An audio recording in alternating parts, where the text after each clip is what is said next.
এতগুলা টাকা? আচ্ছা, মনে হয় কোনো গেস্ট ওয়ালেটটা ফেলে গেছে। ম্যানেজারের কাছে জমা দিয়ে আসি।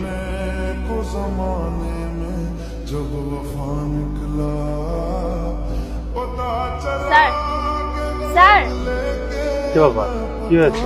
স্যার, কোন একটা কাস্টমার মনে হয় ভুল করে ওয়ালেটটা ফেলে গেছে। এর মধ্যে অনেকগুলো টাকা আছে। আপনি কাইন্ডলি আপনার কাছে রেখে দেন, যার ওয়ালেট সে এসে খুঁজলে আপনি দিয়ে দিন। আচ্ছা দেখি।